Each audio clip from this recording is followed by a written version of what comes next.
Amados hermanos y hermanas, es siempre un gran honor y privilegio para mí poder compartir con ustedes la palabra de Dios. Hoy quiero hablar sobre el Dios de la restauración y me gustaría leer San Juan capítulo 21, los versos 15 al 17, y dice: Cuando terminaron de desayunar, Jesús le preguntó a Simón Pedro: Simón, hijo de Juan, ¿me amas más que estos? Sí, Señor, tú sabes que te quiero, contestó Pedro. Apacienta mis corderos, le dijo Jesús. Y volvió a preguntarle: Simón, hijo de Juan, ¿me amas? Sí, Señor, tú sabes que te amo. Cuida de mis ovejas. Por tercera vez Jesús le preguntó: Simón, hijo de Juan, ¿me amas? A Pedro le dolió porque por tercera vez Jesús le hubiera preguntado: ¿me amas? Así que le dijo: Señor, tú lo sabes todo, tú sabes que te amo. Apacienta mis ovejas, le dijo Jesús. Palabra de Dios. Amén. Queridos, Pedro es una figura destacada en el Nuevo Testamento. Simón Pedro, también conocido como Cefas, fue uno de los primeros seguidores de Jesucristo. Era un discípulo franco y ferviente, uno de los amigos más cercanos de Jesús, un apóstol, y tuvo muchas experiencias durante los 3 años que siguió a Jesús. El texto que leímos se trata del encuentro de Pedro con Jesús resucitado, y es una verdadera reconstrucción de su relación con Dios, pues Pedro le había fallado a Jesús. Pedro se sentía humillado por no haber sido fiel a su promesa. Pedro estaba frustrado porque se sentía fracasado en la misión de ser un buen discípulo por haber negado a Jesús. Después de haber caminado con Jesús y haber recibido la revelación de que Jesús era el Cristo enviado por Dios, Pedro decidió volver al lugar de donde Dios lo había sacado, las barcas. Pero aquí se ve cómo Jesús trabaja con Pedro, liberándole de la culpa y provocando que en su confesión de amor hacia él, Pedro cancelara el haberle negado 3 veces. Pedro era un hombre entusiasta, un hombre obstinado, impulsivo y a veces atrevido. Él tenía muchas fortalezas, pero también varios defectos en su vida. Primero, el temperamento de Pedro le arruinó la vida.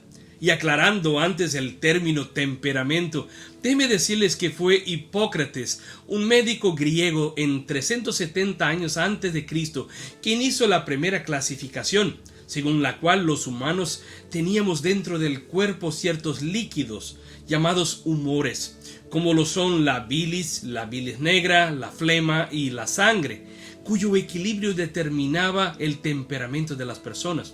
Por ejemplo, si la flema predominaba, se decía que una persona era flemática, o si bien predominaba la sangre, que era colérica. A pesar de los avances de la ciencia, esta teoría hasta cierto punto sigue vigente.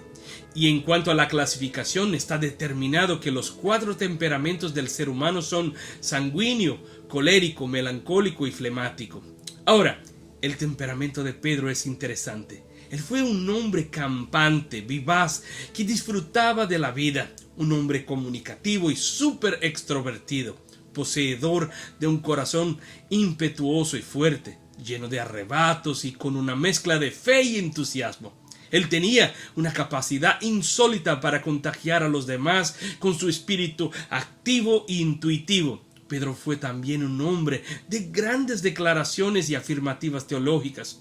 Por ejemplo, después del discurso eucarístico en la sinagoga de Cafarnaún, es Pedro quien habla en nombre de los demás apóstoles diciendo: Señor, ¿a quién iremos? Tú tienes palabras de vida eterna.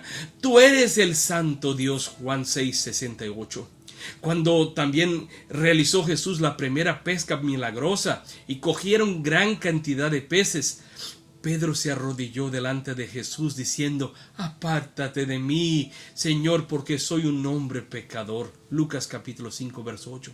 Otro ejemplo, también ante un milagro enigmático, como es la aparición de Jesús caminando sobre las aguas, y los discípulos al verle caminar por el mar se turbaron y decían: es un fantasma, Fue Pedro quien le dijo: Señor, si eres tú, mándame ir a ti sobre las aguas. Mateo 14:28. Y se dirigió hacia Jesús sobre el agua.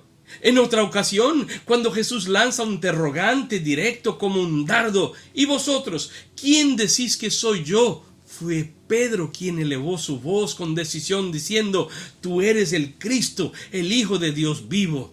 Lucas 2:11. Pero ahora imaginen en Cesarea de Filipo, cuando Jesús declara por primera vez la pasión, el temperamento de Pedro le destruyó.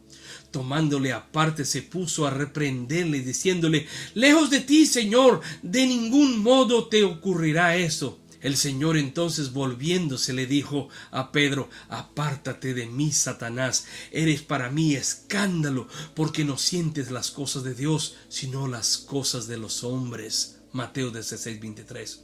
Así, queridos hermanos y hermanas, la verdad es que no importa cuál es la predominancia de nuestro temperamento, muchas veces nuestro temperamento no nos permite aceptar la voluntad de Dios, y casi siempre nuestro temperamento impide que nuestra fe se establezca en el justo medio.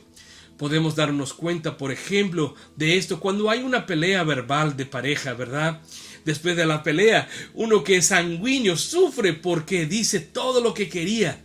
El otro, más flemático, sufre porque no dice lo que quería. De modo que, así como Pedro, muchas veces nuestro temperamento, no importa cuál, nos puede causar frustración y desilusión. Pero en segundo lugar, el carácter de Pedro le destruyó completamente. Y créanme, queridos, la decepción con el carácter es algo mucho más profundo y más terrible que el temperamento, puesto que toca directamente nuestra personalidad. Pedro seguramente no fue un campeón del carácter. Cuando Jesús fue llevado ahí a la casa de Caifás para ser entregado, Pedro falló.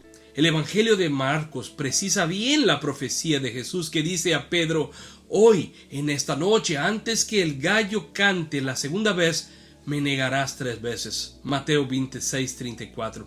Pedro no le creó, pero cuando la noche llegó, Jesús fue tomado. Los discípulos estaban con mucho miedo y se escondieron. Y ahora, mientras Jesús era tomado a la cárcel, Pedro se quedaba fuera de la casa de Caifás. Y cuando una portera le miró y le preguntó a él: ¿no eres tú también uno de los discípulos de este hombre? Entonces Pedro respondió por la primera vez: no, señora, claro que no. Pero una segunda vez, dice la Biblia, la portera hizo la misma pregunta, mirándole fijamente, y la respuesta de Pedro fue: no sé lo que dices, mujer. Ay, Dios mío, qué oportunidad tan buena para declararse un discípulo de Cristo y morir por él si fuera preciso. Pero Pedro, con su carácter desmontado, niega a conocer a Jesús y niega a ser su discípulo. Entonces el Evangelio de Lucas, mucho más preciso, dice ahora que por una tercera vez la portera le dice a Pedro que no le creía cuando Pedro niega a Cristo, y mientras respondía enojado: no, mujer, ya le dije, no conozco a ese hombre. Entonces ahí, en un gallinero cercano, cantó un gallo, y se acordó Pedro de las palabras que Jesús le había dicho, y recordándolo lloraba, dice la palabra de Dios. Fíjense, queridos, la magnitud de esta negación fue bien mayor. La amargura y las lágrimas de Pedro revelan que solamente ahí Pedro se dio cuenta de su debilidad. Percibió que era más débil de lo que pensaba. Y si eso no fuera el bastante, el Evangelio de Lucas dice que cuando Pedro niega conocer a Jesús por la última vez, la voluntad divina permitió que los ojos de Jesús y de Pedro se encontrasen en una mirada. Justamente en el momento en que Pedro decía a la mujer: no conozco a este hombre, dice el texto que, volviéndose al Señor, miró a Pedro. Pedro hubiera querido bajar la cabeza, pero no pudo apartar la mirada de aquel a quien acababa de negar. Pedro jamás olvidaría esta mirada. El relámpago de aquellos ojos le dijo más que 1000 palabras. Su mirada solo se detuvo un instante sobre él. Jesús fue empujado violentamente por los soldados, pero Pedro le sigue viendo y salió fuera y lloró amargamente. Pedro ahora está enfermo de su cuerpo, de su alma, de su mente. Por supuesto que sí. Imagínense ustedes cómo fue la noche de Pedro en aquel viernes. El Viernes Santo, Pedro ya no podía dormir. Nada más hacía sentido, nada más hacía diferencia. Por cierto, Pedro estuvo tomado por terribles pensamientos. Tal vez Pedro hubiera sufrido de un trauma psicológico terrible, un trastorno o una psicosis que le atemorizaba, y por donde quiera que miraba, ahí estaba él delante una nueva síndrome, la síndrome del canto del gallo. Pienso que si fuera hoy, lo pobrecito Pedro tendría que vivir con fuertes dosis de ansiolíticos, antidepresivos y tranquilizantes por el resto de su vida. Por supuesto, estaba en total tinieblas. Solo le restaba llorar. Él había negado su propia existencia. Negó el Cristo, su amigo. Negó al Dios, su Salvador. Y convenciéndose que el pecado no era solo un error humano, sino una ofensa a Dios, Pedro se sintió despreciado del amor divino. Ahí estaba ahora Pedro, sintiéndose reducido a nada. En su cabeza, todo no pasaba de una gran mentira. Empezando por su propio nombre, Pedro, en griego Petros, que significa piedra. Pero no, él ya no era piedra, era solamente polvo. Se miraba a sí mismo como un tonto que hubiera soñado con un mundo diferente, pero que en realidad ahora era un derrotado, destruido por el pecado, echado por tierra, por su temperamento, por su carácter, por su personalidad. Un hombre ordinario que ahora debería solo contentarse con la extensión del mar de Galilea, puesto que toda la destinación de su vida era ser un simple pescador de peces. Entonces, queridos, justamente ahí, en medio a sus flaquezas, en medio a sus peores errores y sus grandes decepciones, en medio a su estado destruido moralmente, emocionalmente y espiritualmente, le aparece el Dios de la restauración. La primera manifestación de la restauración viene con la llamada personal. Y sobre esto quiero compartir.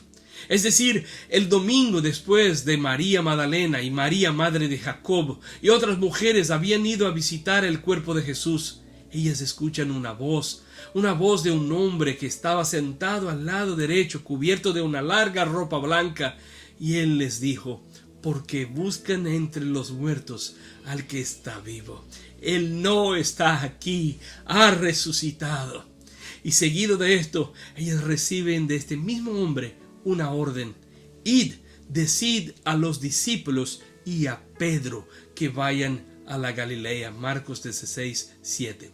Ahora, hermanos y hermanas, fíjense, ¿por qué ustedes piensan que el mensajero de Dios dijo a aquellas mujeres: vayan y díganle a sus discípulos y a Pedro?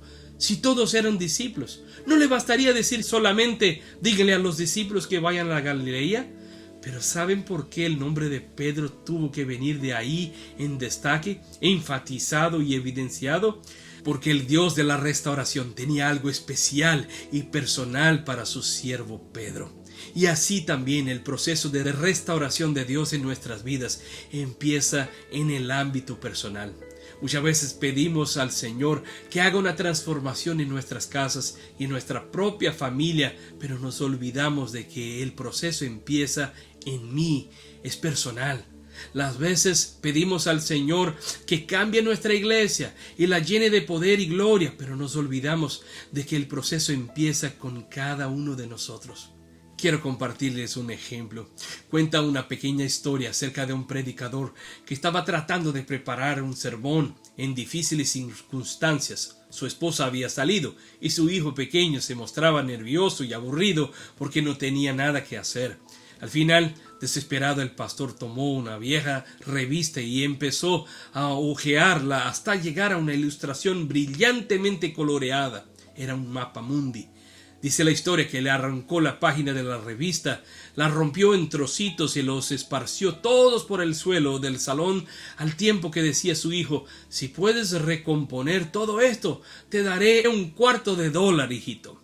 El predicador supuso que la tarea le iba a llevar a su hijo buena parte de la mañana, pero la verdad es que a pocos minutos después oyó llamar a la puerta de su oficina. Era su hijo con el rompecabezas ya ordenado.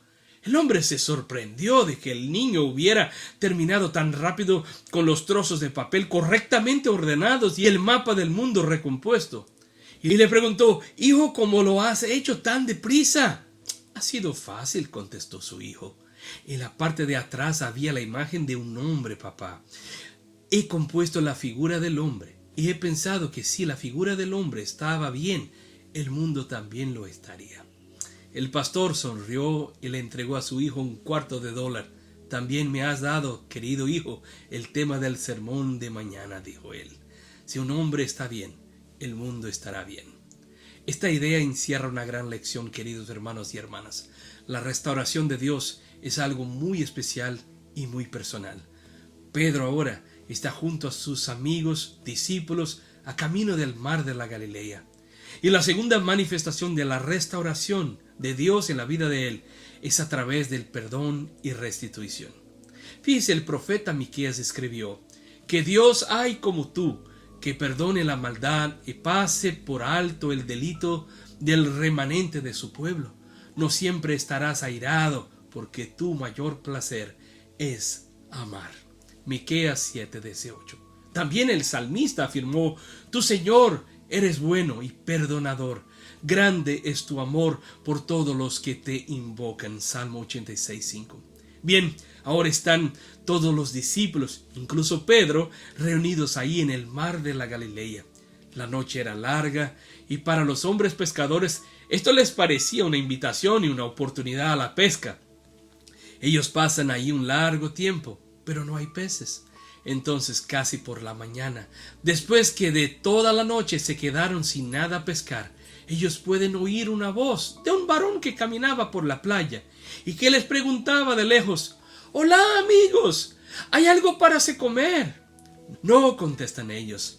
Una vez más, la dulce voz del hombre misterioso les contesta: «¿Por qué no echan la red a la derecha?». Ellos piensan: «Qué raro», pero lo hacen. Y cuando lo hacen, dice la Biblia, pescan 153 peces grandes. Juan ya al principio empieza a emocionarse y reconoce que el hombre era el Señor Jesús. Los discípulos son poseídos entonces de gozo, se dirigen a la orilla del mar y Pedro, como siempre impulsivo, se echa al mar. Y ahora salen y están todos juntos alrededor de las brasas. Tienen frío y hambre, aunque nadie se atreve a comer. Están todos los discípulos como espantados y no pudiendo creer en todo lo que se pasó. El viernes Jesús estaba muerto, pero ahora vivo ahí con ellos en la playa.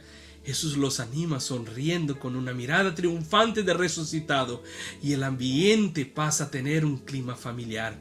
Sobre todo cuando, dice la Biblia, Jesús empieza repartiéndoles el pan como un recuerdo del pan de cada día prometido. Entonces llega el momento en que el Señor se dirige a Pedro y una vez más la voluntad divina permite que los ojos de Jesús y de Pedro se encuentren en una mirada muy especial. Todos los discípulos paran de comer y están atentos a la situación. Nadie sabe lo que va a pasar, qué cosa le dirá Jesús. Entonces Jesús le pregunta: «Pedro, ¿tú me amas?». ¡Ay, Dios santo! Cómo me espanta y encanta el pastoreo del Señor Jesús. Cómo el pastoreo de nuestro Señor Jesús es tan especial y tan diferente de nuestro, queridos y queridas. Es posible que si fuera yo el pastor en esta situación, tomaría a Pedro aparte y le diría: «¿Qué pasó, hombre? ¿Estás loco? ¿Has perdido la cabeza? Usted ha caminado conmigo por tanto tiempo y a la hora que te preguntas si tú me conoces, tú me niegas. Hey, mira, ¿sabes quién soy yo? ¿Sabes el poder que tengo?». Pero no, con Jesús la cosa es diferente. ¿Tú me amas?, Jesús le pregunta. ¿Me amas? Esa es la única pregunta que realmente le importa, porque solamente el amor corresponde al nivel del discipulado y de la obediencia. Solo el amor de Cristo tiene el poder de crear en nosotros la pasión y la verdadera fidelidad. El moralismo, el legalismo, la persuasión coercitiva, la obediencia ciega, la imposición no puede generar en nadie un cambio verdadero, sino una relación forzada y a lo máximo solo por un tiempo, pero no para siempre, no genuina, no auténtica, porque todo que no viene del corazón no permanece en la vida. Solamente el amor corresponde a la restauración. ¿Tú me amas? Esta fue la pregunta por él, por 3 veces. como si Jesús quisiera darle a Pedro una repetida posibilidad de reparación a la triple negación. ¿Tú me amas? Sí, Señor. 3 contra 1. Y volvió el Señor a preguntar a Simón, hijo de Juan, ¿me amas? Entonces Pedro dijo, sí, te amo, Señor. 3 contra 2. Por tercera vez Jesús le preguntó, Pedro, ¿tú me amas? Y Pedro le contestó, Señor, tú sabes que te amo. 3 contra 3. Entonces una vez más el Señor le dice, apacienta mis ovejas. La vida venció la muerte. 4 contra 3. El amor venció al miedo. La gracia venció el pecado. Pedro empieza otra vez. Levántate, sígueme. Querido hermano, querida hermana, tal vez también como Pedro, usted esté sufriendo. Tu casa y tu familia han sido destruidas. Tal vez ya no tienes mucha esperanza. Tal vez ya no puedes dormir en paz por los problemas que te afligen. Tal vez tu pecado te ha echado por tierra. Tal vez las luchas de la vida están tan grandes que estás tomado por terribles pensamientos o miedo. Tal vez tu corazón esté en brasas vivas de tormenta.